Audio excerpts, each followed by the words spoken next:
Go Jerry Ostroski down here in Tulsa. She is Sara Larson out there in Miami. And once again, you're listening to Line to Gain on the Buffalo Rumblings Vidcast Network. And we come to you every week on Wednesdays at 9 o'clock Eastern, 8 Central. And you can join us if you're out there on Twitter or X, as they now call it, or Facebook. Come on over to YouTube, join us, hop in the comments, and join in on the Bills talk from last week, this upcoming week. We go into a lot of depth here on the Line to Gain show. Sarah, how you doing? I'm doing all right. My finger, I think I told everyone I dislocated my finger in London. So I was on the injury. I've been on the injury list for a little over a week now. Unfortunately, it's still not healing.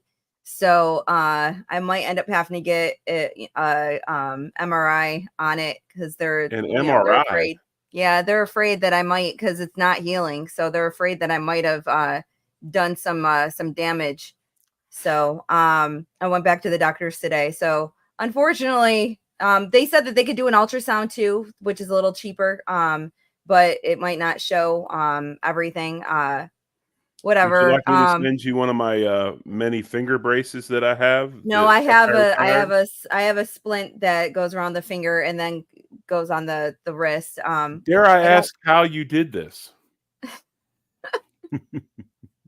It's really embarrassing, honestly. It was rushing to catch my flight, and the lady at the counter at the airport in London made me take stuff out of my suitcase, and she was rushed. She's like, you got to do this quick. You got to do it quick. If you're not in there within the next 3 minutes, you're not going to be able to catch your flight. I'm freaking out, and it was a suitcase malfunction, I guess. But she saw it happen, and her eyes teared up. My eyes teared up. She saw it pop back in at the same time. I think she was going to kind of throw up in her own right. But she was like, so you just dislocated it.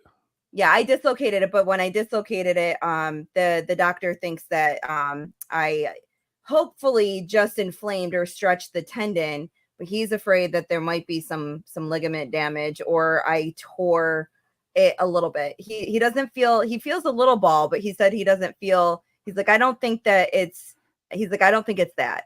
But I told him I didn't want to do any additional testing yet because I don't have insurance. So everything's self-pay right now. But he was like, he's just nervous because it's my right hand and I keep on using it. So I do have a brace that I wear on it. I don't wear it enough. But bending it is very difficult. Twisting things, very difficult. Gripping things, very difficult. So I'm going to remain on the IR, limited action going forward. I wouldn't waste your money on MRI. Yeah, I'm hoping that as long as nothing they can do. Can you bend it? A little bit, not all the way though. And that's what he's afraid. Well, he's afraid that I might need surgery on it, but he wants to send me So we'll see. I'm taking a breath. He also likes to scare me a lot. So taking a breath. Dr. Ostroski assure you'll be fine. Yeah. He says that I just need to relax and rest it, not use it as much. It's my right hand. So I tend to use it for everything, but yes, it'll get better. Real quick programming note. We're going to go ahead and normally on the show, we talk a little bit about college football towards the end. We're going to go ahead and remove that segment and move it to its own podcast, which will be posted on Friday afternoons. Is that correct? Friday morning. So if you want to go ahead and listen to that, the fourth quarter, we will have our college talk pulled separately, and that will be released on Friday morning. So the Line to Gain show, we'll do half of it as far as last week's rewind, and then we'll move to this week's fast forward for the upcoming game that is coming up week 7. Already in the NFL, almost to the halfway mark. But before we get into our rewind this week, let's hear a word from our sponsors. It's time to say goodbye to the blur and hello to clear vision. Fichte, Endel, and Elmer are the first in Western New York to bring you Zeiss Smile technology. Along with our highly experienced surgeons, we promise an effortless journey to better vision. Gone are the days of fumbling for glasses or struggling with contact lenses. Embrace the freedom of superb sight. because we believe you deserve the world in HD. Visit us online at ficta.com and schedule a consultation. Ficta Endel and Elmer. We are focused on you. Once again, if you're watching on Facebook or Twitter or X, hop on over to YouTube and jump in the comments and be a part of the show. Also, hit the like button, hit the subscribe button. It helps us out, and we appreciate when you do. But last week, the Buffalo Bills on Sunday Night Football in their color rush red uniforms took on the New York Giants. That game, the Bills win 14-9. It comes down to an untimed last play. And I just have to tell you something, Sarah. I've turned Twitter off most of the week. You told me you were going to. I hop on a little bit here and there. I direct messaged my friend Joe down in North Carolina, Joe Marino. And I hit him up because I said, you know what, I appreciate you. And I think he probably thought I was nuts. But the reason I did it was, he always has a good viewpoint on games.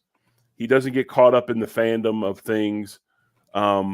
He's very analytical in what he talks about. And I appreciate that. And I am not going to get worked up about this game.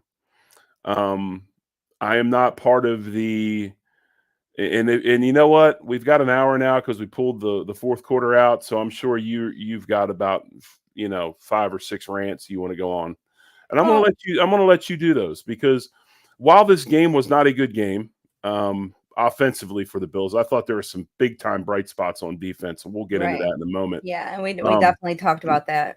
But offensively, not a good game. Josh was 19 of 30 for 169 yards with an interception. He did have the touchdown to Morris.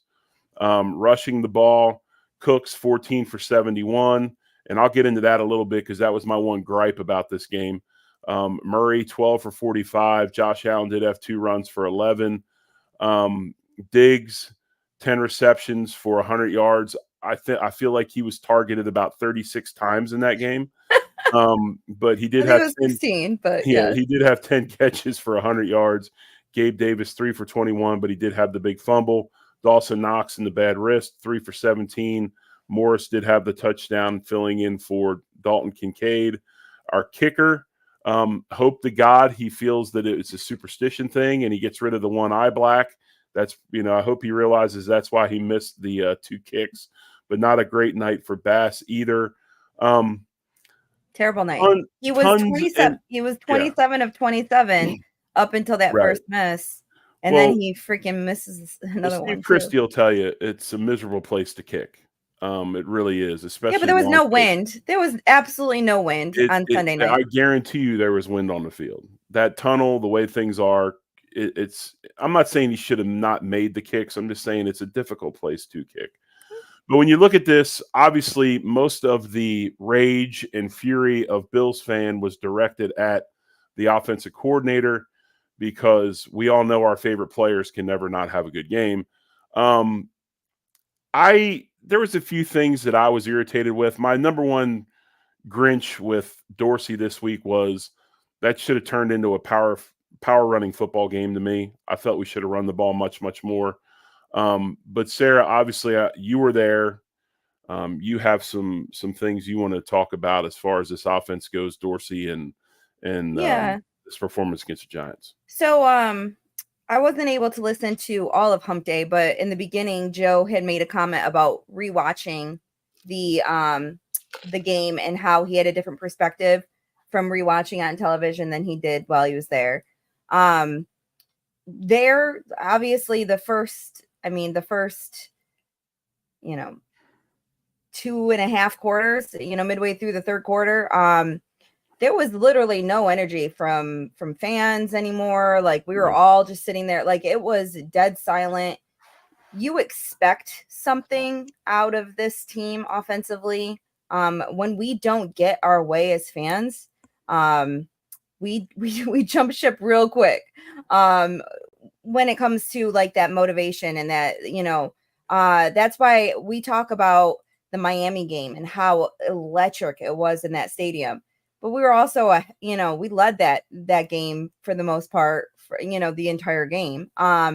So I feel like as fans, we need to do better to try to, motivate the team at times. You had, the defense balled out. We'll obviously talk about that. But the offense, I feel like I've griped so much that, and I'm going to lead into what you're going to talk about. The running game. Even when I rewatched the game today, even the commentator said, "Oh, well, they're getting the momentum going, and as soon as they get the momentum going, running the ball, they stop and they start throwing the ball." And then it was 3 and out after they started throwing the ball again. So it's like when something's working, why are we going away from it so much? And then the other part of that, and I griped about it last week. I'm gonna gripe about it again. I know that we have to, change up our looks, and we can't always be under center. We can't always be in the, in shotgun. I just don't like I don't like the fact that we are lining up in shotgun so much. Like Josh is one of the best, if not statistically. I know we argued about this last week. Statistically, he's been the best under center this year. I feel like we need to do more of it. I didn't count the number of times he was under center, but it felt like he was under center quite a bit this game. Well, I didn't count either. I'm just saying I feel like all the negative plays or plays that we only got 1 or 2 yards or were stopped short, or he's running from the pocket super quick. I feel like we were in shotgun. Well, for a couple things. It almost felt to me, and I don't know if it felt this way to you, but it did to me quite a bit, that the Giants, and I believe this has to do a lot with Daboll, they schemed us up big time. I don't think we blocked well up front. I don't think we played well, really, period, offensively, across the board. I thought the running game got going and we got away from it, which I think we could have done more in that aspect. And there's where you want to go ahead and put Josh under center, run play action, and those types of things. But I did think Daboll schemed us up really well. I think he knows our team really well. He knows our personnel. Which he should, yeah. Right. He knows our personnel really well. So I think that had a big part to do with it. I put this on Twitter, and this was part of the reason why I got off of Twitter this week, because sometimes I see things and I like to put them out there just to make people think. And instead of making people think, it turned people into rabid dogs and just blasting away at how horrible Dorsey is. And that point was this. I think that it was pretty obvious, and it doesn't mean he has to have 15 catches for 200 yards every week, but Dalton Kincaid changes the way defenses have to play us. And with him not playing, that offense that we saw against the Giants looked a lot like it did last year towards the end of the season, towards the last 8 games.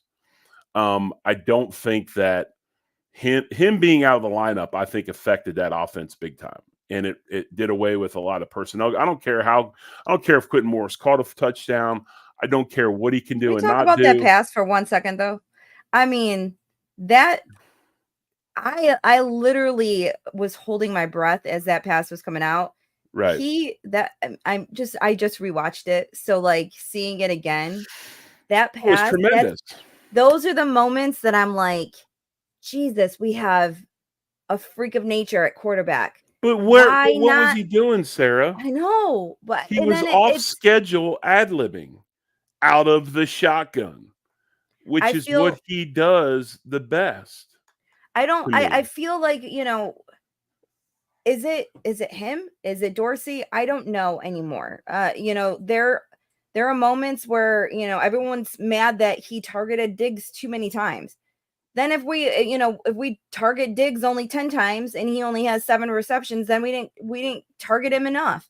So do I think we need to get the other guys? Do I think we need to get the other guys involved? Of course. But we're also used to the offense where Josh is, throwing the ball 40 times a game. Josh under center, and this is the one thing that I keep going back to, is we keep talking about now before it was sugar high Josh.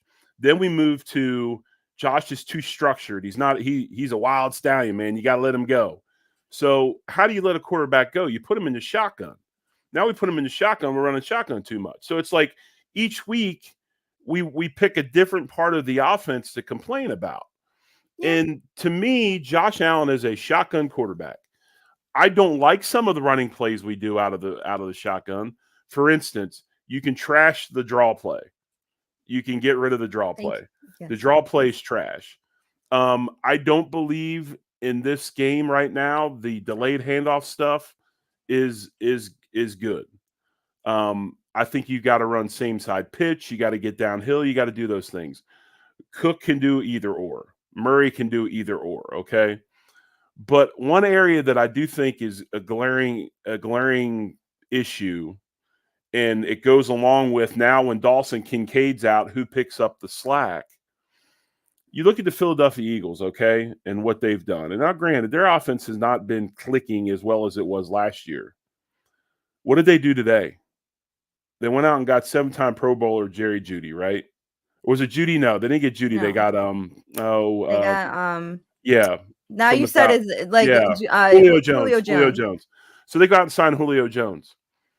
I think the Bills would benefit from another receiver. I really do. And we're not utilizing the ones we have.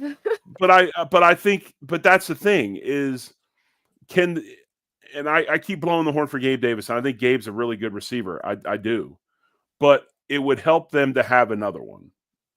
Because I don't know if Shakir is that guy. I don't know if I just think that if there's a place on that offense they need to find somebody, it would be to me another receiver that can maybe get open. When Dalton's healthy, he brings a lot of that. And I think that's what they were missing this week. Yeah.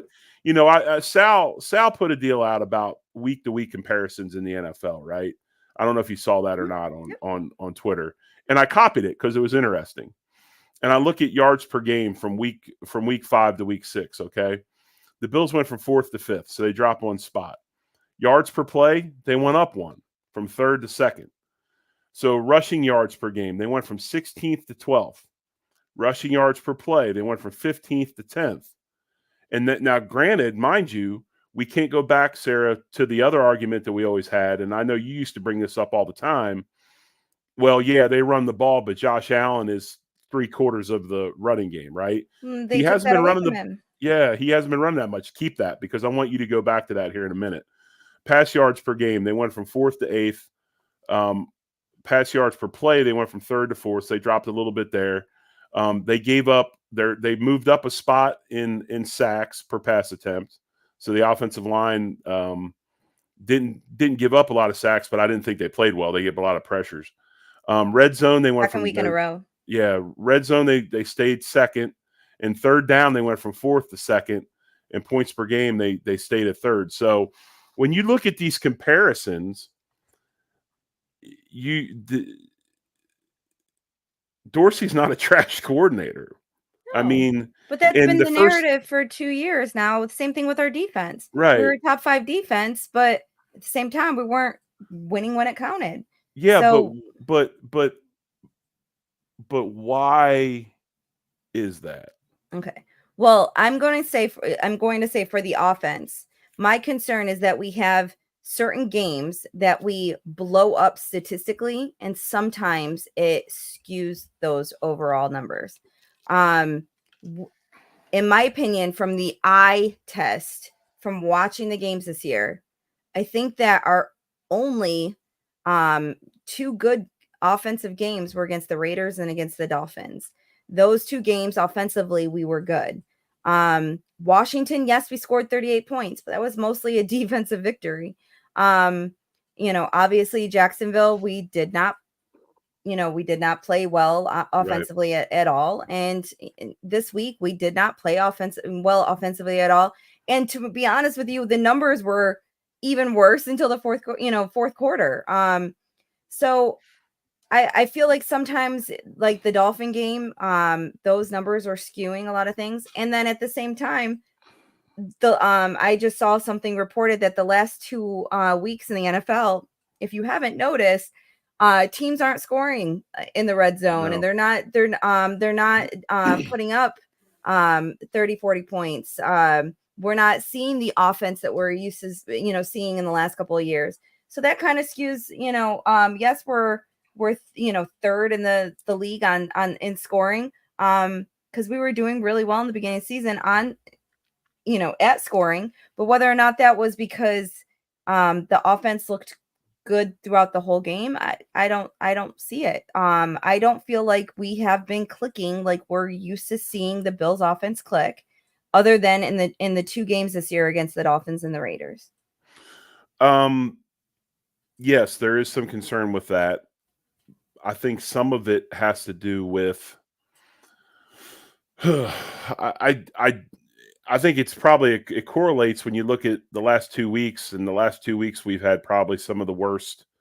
Besides week 1, the last 2 weeks we had some of the worst O-line play that we've had this season.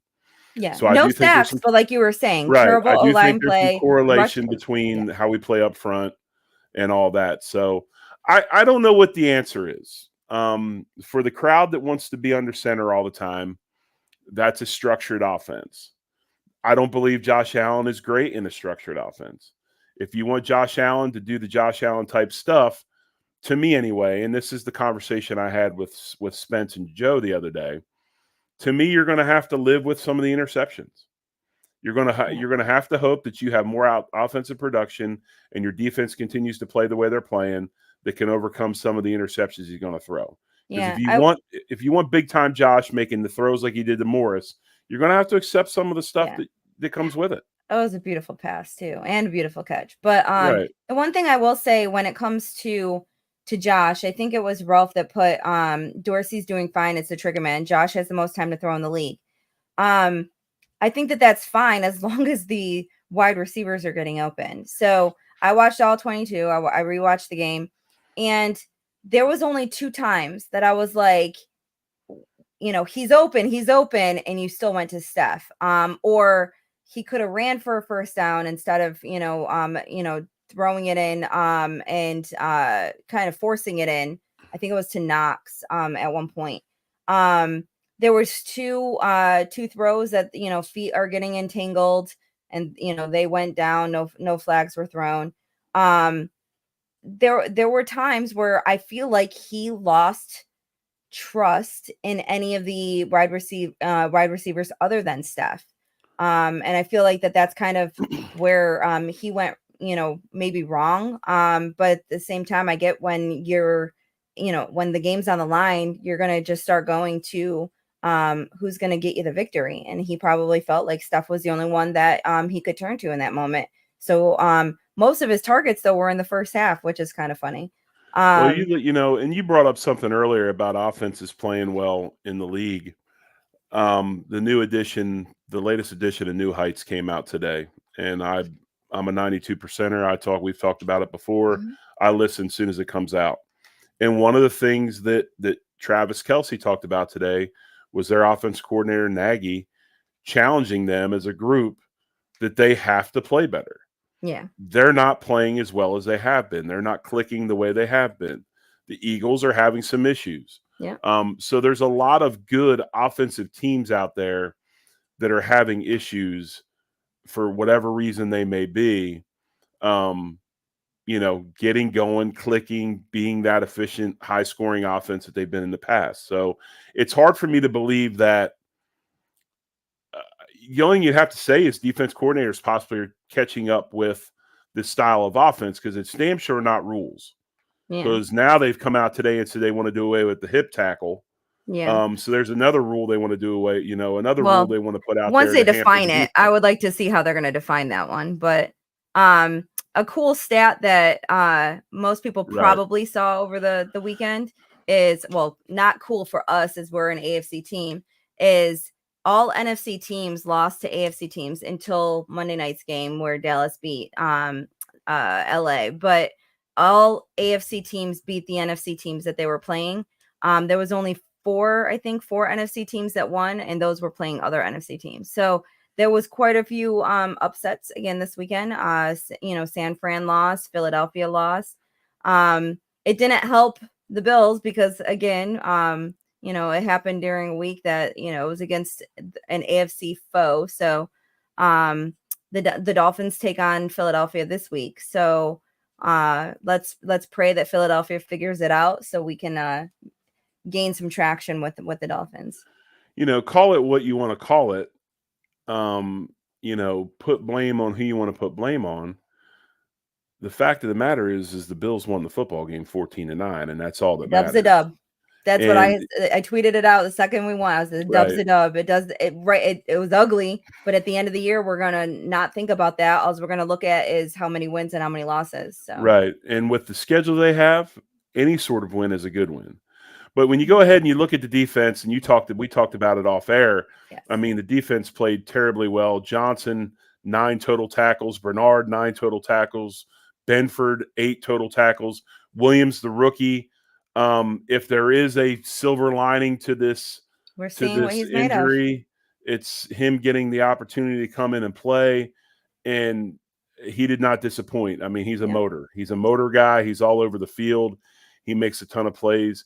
He had 6, Hyde 4, Russo had 3. You go down. Lloyd had a sack. Epinesa had a sack. I know you want to talk about Epinesa. That maybe was the one thing defensively that kind of bothered me a little bit, Sarah, is the fact that, you had a guy that was on the couch last week and he started at left tackle, and we only ended up with 2 sacks at home where crowd noise should have been an advantage, but still weekly comparisons, Bills are still first in the league in sacks. Yeah. So I'm looking here. AJ Epinesa played 27% of the snaps, only 21 snaps. So he was actually under Vaughn's snap count this week. The amount of impact that I feel Epinesa has had, especially with such a small snap count, such a small share of the snap count. I want to apologize because in the offseason, I was like, it's either him or Boogie or need to go. One of them's got to go. I am so glad. I at this point, I believe they made the right decision. Epinesa has been playing so well every week. Not just with the sacks, but the tackles for a loss. I wanted to also point out Benford. I mean, what a pick. Like this kid has come in and he's now he's a starting cornerback on a hopefully Super Bowl caliber team. And he is outshining our first round draft pick like you would not believe. Elam, just not it, man. I want to give the kid a chance to really get his bearings, but he played 100% of the snaps on Sunday, and I think he had 2 or 3 pass interference calls on him, a holding call. He's lost all confidence. Yeah, and this was the game that he was supposed to gain all that confidence back. They don't have wide receivers like that right now. He was supposed to. Half their like we said, half their offense was injured. So I was really hoping to see Elam kind of progress this week, and I feel like he regressed even further. I think with a healthy Dane Jackson, Elam might be sitting. No, I think it's pretty obvious. Him being inactive, a healthy scratch the first couple games of the season, then having to play because of the injury to Trey. There was a reason why he's been down, and he's definitely struggling. Like I said earlier, cornerbacks with no confidence are just, it's rough. And he obviously has lost confidence. Here's something I wanted to bring up. And we talked about offensively earlier, Sarah, about how the guy that's getting the blame for this performance last week is the offense coordinator, Ken Dorsey. But then you look at the numbers and where they rank in the league, right? Right now, people are talking about McDermott and how great that defense is and what he's doing defensively. But when you look at week 6 rankings in the league as compared to others, yards per game, they're 12th. Yards per play, they're 22nd. Rushing yards per game, they're 25th. Rushing yards per play, they're 31st. Passing yards per game, 7th. Passing yards per play, 12th. They do lead the league in sacks. They are 4th in the red zone. On third down, they're 23rd ranked in the league. And points per game, however, they're ranked 3rd, which, obviously that's a big one because they're only giving up 14.8 points per game. But when you look statistically at those defensive numbers, they're not great. But yet you haven't heard anybody talk about McDermott and anything that he's done in calling this defense. Right. I think that it's the points per game that stands out to all of us the most. When we keep the score low, we tend to pull off the win. But I also think that, again, some of these overall numbers are skewed because of the Jacksonville game. They had 500 yards on us. So, but I don't know how you can skew. I mean, it's part of the season, and you can go week to week from week 1 all the way here, and then you look at these numbers. But it does. I think it does really impact when you have one bad week. It does really impact those numbers because it's a small sample size. It's only 6 games. So, I'll wait until more, towards the end of the season to really get into those, those weekly rankings, excuse me. But I think that McDermott, because he's the head coach, he's going to get a little bit less criticism, but also because we know how many injuries we have on defense right now. And I think that if whatever we can get out of these, these guys that are second and third and practice squad, guys coming in and doing really well, I think that at this point in time, all we can say is that the defense is still killing it. I mean, yeah, let me ask you this. The Giants had 9 points, but no touchdowns. So before we hit the fast forward, what's the one thing you want to see from last week to this week get better? I mean, the offense. Well, I mean, besides just a broad stroke, because for instance, I'd like, one of the things I wouldn't mind talking about, and obviously we can talk about that later, but say what you will about the quarterback and this, that, and the other, and the Quentin Morris throw and how wonderful it was. But when you have a chance to ice the game, you can't throw the ball into the ground. When you got Dawson Knox sitting there for a first down, you can't throw the ball into the ground. You got to throw it to him. He should have ran the ball though, and that he could have gotten a first down. I'm so tired of this. Josh is Josh. He was literally 4 yards away from a first down, and you throw it on the run. Like, no, just freaking get the first down. That bothered me. And it still bothers me. I feel like we're trying so hard to make it so Josh doesn't run, that like Josh is taking away that mental aspect of it completely. And I can't stand it.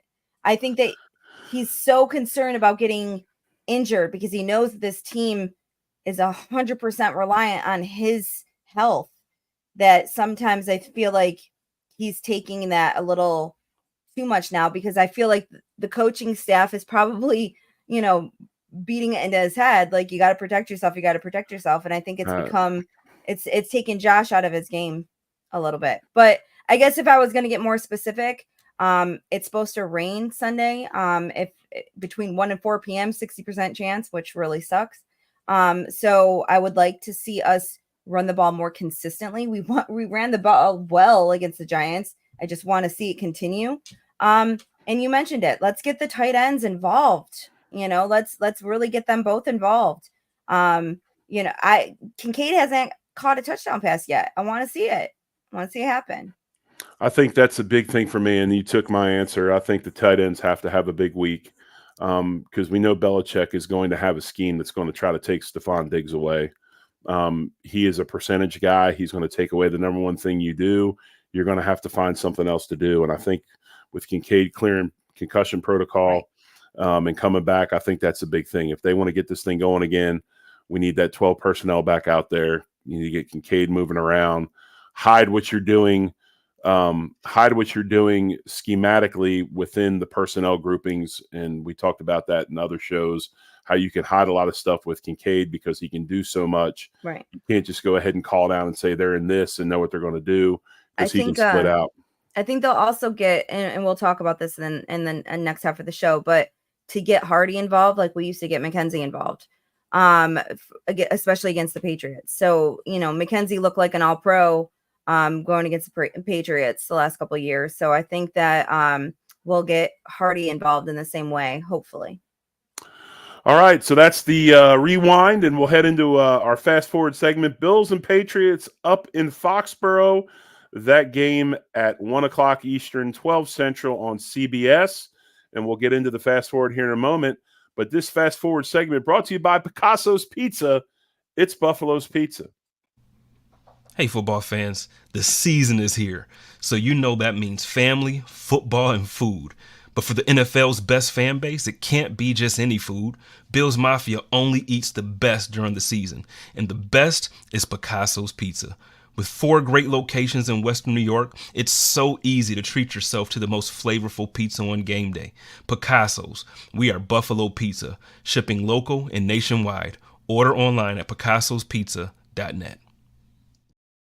If you're on Facebook, come on over to YouTube. If you're on Twitter, come to YouTube. Join us like Matt and Ralph Wilson Sr. and the rest of the guys and gals that come on and join us weekly here on the Line to Gain show. Renaissance Man is with us, the Trek reviewer, Richard Rush. And hit that like and subscribe button. It helps us out. We appreciate you joining in and being with us here on the Line to Gain show on the Buffalo Rumblings Vidcast Network. We move fast forward to this week's game, and here's your Bills injury report. Sarah, anything of great concern to you? No, I mean, obviously, we're down to 2 running backs. Obviously, we have the kid on the practice squad, but which he'll be elevated for the game. I'm sure he'll probably be elevated for the next couple of weeks. Probably his 3 elevations that we're allowed to. So it's going to be a lot of Cook and why can't all of a sudden Murray. Jesus, I was like, why can't I think of freaking Latavius' name? So it'll be a lot of them.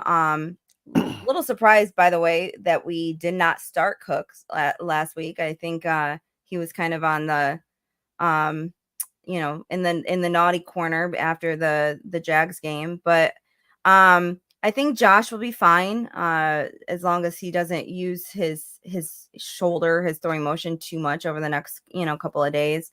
I think the only thing that kind of Ed Oliver not participating, I want to see what happens on Thursday. Well, our personal foul penalties will go down in the game, that's for sure. Yeah, I don't know what the last 2 weeks have been with him. Lots of the 15-yard variety too.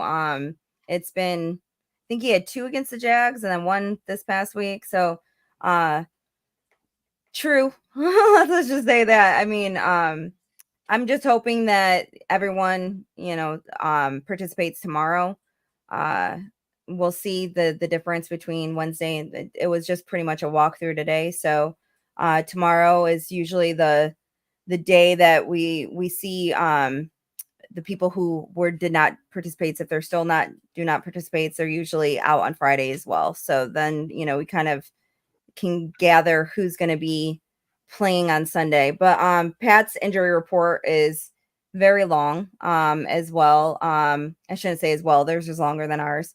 So they have quite a few people on the offensive line that's injured and everything. And then the limited participation, we're going to see, Juju's in concussion protocol. It'll, they're hurting a little bit. And then obviously they're hurting. Mac Jones has been semi-healthy, but still, like, he was pulled 2 weeks ago for his game, and it's pulled 2 weeks in a row. So I hope we can make it 3. I know that sounds terrible, but I feel like the defense needs that. Not that I'm saying that they need that boost in morale just because it's good for them to have an easier game. Not saying the Pats are going to be easy, but it is what it is. With the amount of people that are down, that kind of boost in their morale, I think, is a good thing. So I hope they go out and have a killer game, and he's got to get pulled again because of turnovers and bad play or whatever. Very similar to last week, Sarah, when you look at the numbers comparatively. The Patriots total yards are down 27th in the league. Passing yards 22nd. Rushing yards, they're only rushing for 26. They're 26th in the league, 83.7 yards per game. Points are 31st. Third down percentage, they're 25th at 35.2%. Defensively, you look at it a little bit more even. Total yards, the Patriots actually are better than the Bills. They're 10th, where the Bills are 14th, giving up 321.3 yards per game. Passing yards, they've got the 12th rated defense. Rushing, got the 15th rated defense, where the Bills are 25th in the league. Points, they are 24th, giving up 25.3 per game. And third down, they're good on third down, as you would expect a Belichick team to be. He'll scheme you up. They're 10th in the league defensively on third down. Their defense is they're a legit defense. I mean, there's no ands, ifs, or buts about that. Belichick's always going to have his team, well prepared on defense. So I want to see our offense do what I know we can do against the Pats, what we have been doing against the Pats. So you believe, and we talked about it before we copped into this fast forward segment, you want to see, and I'm like you, I agree with you. I want to see more running of the football. I think if we're going to sit in a lot of two tight end sets, it makes sense to run the football. I also think that it allows a lot more play action with two tight end sets. And then, like I said, we can hop on a lot of different things, with Kincaid healthy. So I'm going to say this. There was one play watching the all 22 over again where I want to say Cook had like a 15-yard gain. Yeah. You get yanked out of the game. It was 100% a block on with Dawson Knox up the middle, literally pile driving the offensive lineman back 10 yards.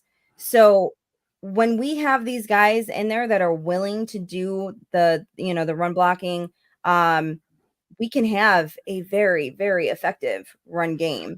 And Cook can get those numbers. I know he can. I want to see it. Well, we talked about it.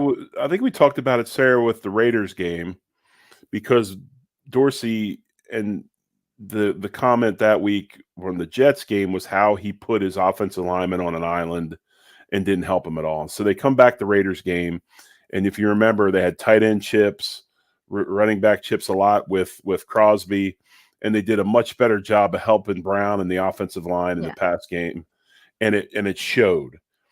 And last week, it seemed like we got away from some of that. And that's why I right away went to the Kincaid comparison and why I thought that it was so important to have him in the offense, because it took the Bills out of what they've been doing over the last so many weeks. You talk about the Jags game, I still can't wrap my head around that whole ordeal with when we went over, playing a team that was over there 2 weeks, that whole thing. I kind of watched that game. I really do. But when you look at this game, I just felt like we fell back into that old habit of just, maybe running routes. Did they have rhyme or reason? Kind of, but maybe particularly not. And just kind of throwing stuff at the wall that see what would work, because we lost that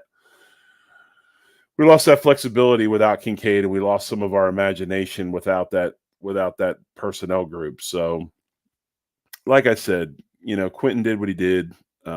He was hurt before the touchdown catch, so he stuck it out and caught the game-winning touchdown. But still, we just lacked that. We lacked that ability to get mismatches last week, and that's why I kind of went to the comparison of the Eagles going out and getting Julio Jones. I know he's played a while, but still, he's a quality receiver. Probably a potential Hall of Famer. Definitely a 7-time. I feel like the last 2-3 years, though, he's definitely not the same guy he used to be.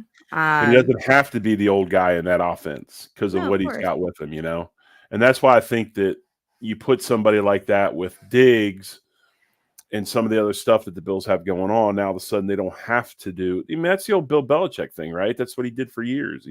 He took Junior Seau and said, "You know what, Junior, you can't do what you used to do anymore. but you can do these two things really well, and that's all I want you to do is these two things.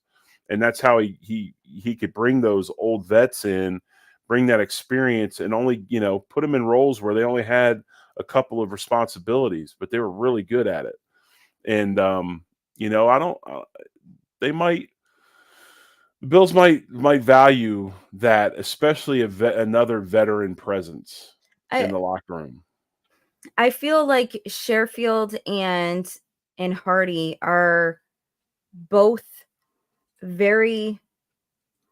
I'm not going to say very good but they are both good wide receivers that I don't feel like are finding ways to get open, or we're not scheming them open enough. I was very much, let's go get a guy. Right. Obviously I wanted D-Hop very badly. And I'm sure D-Hop, he's probably liking the money, but at the same time, he's probably wishing he made if he really does want that championship that he talked about, if that was the idea that he made at the beginning of the offseason about he wants to go to a team that's going to allow him to win, he made the wrong decision going to the Titans. So I wish that, we had another opportunity there. Obviously, hindsight's always 2020. I think that if he realized he was getting so underutilized and he wasn't going to have an impact, and that this team was literally going nowhere, maybe the money disparity wouldn't have been that big of a driver for him. Same thing with Odell. Odell's not getting utilized in Baltimore. Odell, they had to bring security with him because he about got beat up outside the game. Oh, really? I don't know if you saw that. Yeah, I did not. He need a guy from the Titans in the game, and the guy from the Titans was outside waiting for him. Oh, really? Wow. Yeah, they had to call security. But anyway, here's my thing to you, and this is, you make a great point. You make a valid point, and this is kind of, when you look at the Bills, I don't think the offense is structured to get a bunch of people open. Does that make sense? I think when you look at when Miami was humming, and they still are good, 4 to 5 guys can catch the ball at any time. But Waddle is not being utilized in that offense this season as the way that he used to be. So, well, why does non-production automatically mean not being utilized? Well, no, okay, so then we can argue that the same thing's happening in the Bills offense then, if we're going to say that. But I mean, it's the same argument. If we're going to say that he's not, we can't say that he's not being utilized just because he's not getting the ball. Well, then we could say the same thing about, Davis and Hardy. What I'm saying is you got to get open to get the ball, right? Right. So that's the thing. So, again, I'm not trying to draw the attention to the Dolphins, but I'm just saying so much is going to Hill that it's happening to Waddle too. He's not getting the yards and the targets that he used to. But then they just went out and got Chase, Claypool. They added to their wide receiver room even more. I guess the point I'm trying to make is this. I don't look at the Bills and say that's a system offense. When Kansas City's clicking on all cylinders, multiple guys are catching the ball. Multiple no-name guys are catching the ball. Yes, exactly. I think our offense is in the passing game, and I'm sure I'm going to get flamed, but I don't really care. Stephon Diggs is choice 1. Stephon Diggs is choice 2. Then there's a choice 3, and then Josh better pull the ball and run. I'm just saying, when you talk about a veteran presence, that's why I think D-Hop would have been awesome in Buffalo, because you give him another complimentary receiver. I don't think this is more. I want my playmakers to go out and make plays, as opposed to my schemes are going to open everybody up. And I'm trying to say this in the right way, that there's just different styles of offense, right? So I think that's why I believe that the Bills would benefit from having another veteran presence in that wide receiver room. I just think it would make things a But lot. 4 years in, don't you feel Davis is a veteran presence? Well, Sherfield's been he's been playing 5 fine. years. He I mean, fumbled the like, ball this weekend, which is unfortunate. He's been playing fine, but I don't think. I mean, I would love to know how many times his number is actually called. I don't. well, yeah, There's I something mean, weird going on with this offense, and if you say it's Josh having to throw it to Diggs all the time, you get one of two things. You're crazy, and then you get I want him to throw the ball to Diggs every time. Then there's just something missing. right. There's and they had it in Miami for however they grasped it against the Dolphins. And a lot of that was the way the defense is playing and what they got going after they traded touchdowns the first 4 Yeah. drives or I whatever it also was. think that I was kind of talking about it with Mookie yesterday. When it comes to the Dolphins, we know them, they know us. They're the one team that kind of always gives us the same look. So Right, we've kind of learned how to play, how to play offense against them. right, Um, and figure out ways to win and win convincingly. right. Sometimes you just have those matchups that really do just swing your way, and the Dolphins have been one of those. This season there's no undefeated teams left in the NFL. I feel like there are quite a few teams that are showing, they're basically showing their issues and what they struggle with every week. I think every team in the NFL this year is beatable. Yes, Kansas City's still 5-1. They're still Kansas City Chiefs. They're beatable. As they're showing ways of how they are. Philadelphia showed that Hurts can throw 3 picks and have a 50 QBR, just like Josh against certain teams, and specifically the Jets. San Fran looked like crap. Granted, Christian McCaffrey went down, Deebo Samuels went I down. actually watched that whole game, Sarah. That was the one game. Purdy didn't look good either. I mean, No, and that was a he good looked defense performance by terrible. And I yeah, that's a have good Purdy on defense one of my performance by fantasy Cleveland. teams as the second quarterback. It's a super flex league. He has consistently given me 20, 30 points most of the season. Someone literally just asked me to trade for him. And they were willing to give quite a bit up for him. And then he gives me a freaking 8-point game on Sunday. So yeah, I mean, it was definitely a hard weekend. And I think that some of these defenses are exploiting some of these offenses. Here's the Maybe. fix. Here's the fix. And you brought it up in the rewind segment. Here's the fix. And Philadelphia went to it after trying to change, and they went back to it, and it's changed the way they've played offensively. They're still not where they were last year, but they're a lot better. It's the reason why I think Dak Prescott is struggling. If we want to be the offense that people want to see, 17's got to run. You got to let him do. No You got to design let runs him. You anymore got to at let him all. do. You got to let him do what he does. You got to let him run. You got to be. You know why he got hurt and he hurt his shoulder? Because he's sitting back there in the pocket patting the ball. When Josh is aggressive and running, we're not. He's much more.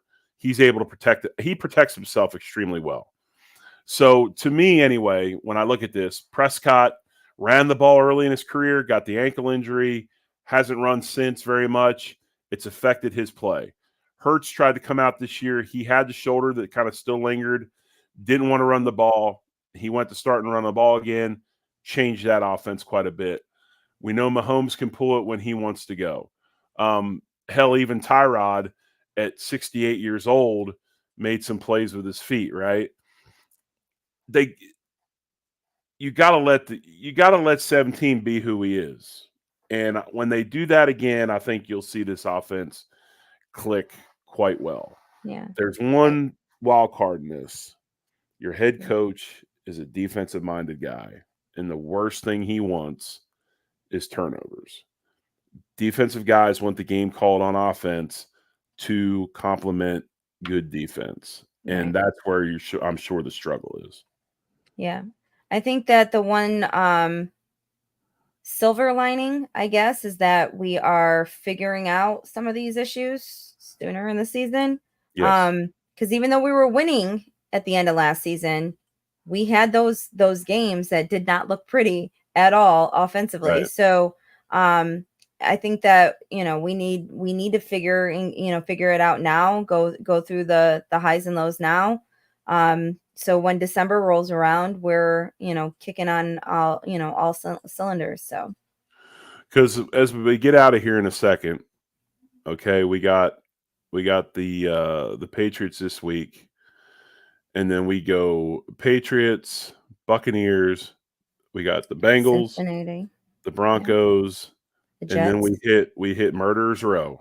And Jets, Philadelphia, our bye week, and then Kansas City. They better figure out their identity and who they are by week 11, because week 11 is the Jets, week 12 is at the Eagles, week 13 is a bye, and then 14 on December 10th you got the Chiefs, and then the week after that you got the Cowboys.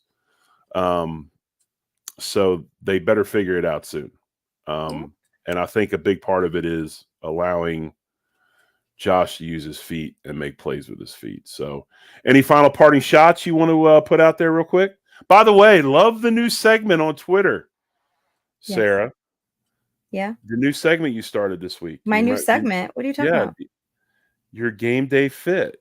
You went to the that was actually Jay Spence's idea. I'm sure it was. Yeah. The game day fit. I like the new segment. I think we need to do that weekly. But I do believe you need to do the true game day fit, not the in the hotel game day fit. That was actually wearing at the game. That was I felt super super cute, and then I walked outside and threw on first layer, second layer. My hoodie came on, then I put my jacket back on. Yeah. It was cold, by the way. Fun fact, the security guy, he's the sheriff. I shouldn't call him security guy. The sheriff that stands in front of me on the field, he walked up to me right before halftime, and he was like this. So I was like, I paid attention. He threw me one of those hot hand things. Yeah. Was his name Jim, by the way? Do you know his name? I don't know his name, but I can see. You're down towards the right end of the bench, right? I'm right in front of where the thing that they the medical, not the medical line? Tent, the little medical table. So about what yard line would that be? Like 32, 33. Okay. My very good friend Jim Nichols is a game day sheriff on the field for games. Okay, it might be him. It might be him. I think he's a little bit further right, but when you see that guy again, I'll ask him. So ask him what his name is and say, "Hey, can I tell Jim Nichols I want to meet him and have him come over and tell him who you are and tell him we do a." But I'll tell you what, he saved the day because I put the hot hand actually behind my neck. Right. And it warmed me up, other than obviously my hands are still cold. Then probably about 5-6 minutes into the third quarter, another guy, he looked like a Bills trainer. He was in Bill's stuff. He walks by. He was like, "Here," and he threw me the same thing. I was dying laughing. I was like, I must have been like really showing how cold I was.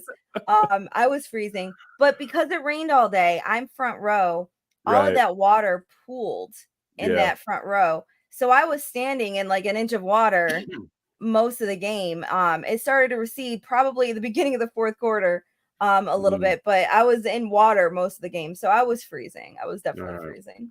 Well, hey, everybody, we appreciate you joining us this week for the Line to Gain show on the Buffalo Vidcast. What's that? Prediction. What's your prediction? Oh, my prediction. I think the Bills will win. I think the Bills will win 24-17. I have 28-10. We're thinking the same way.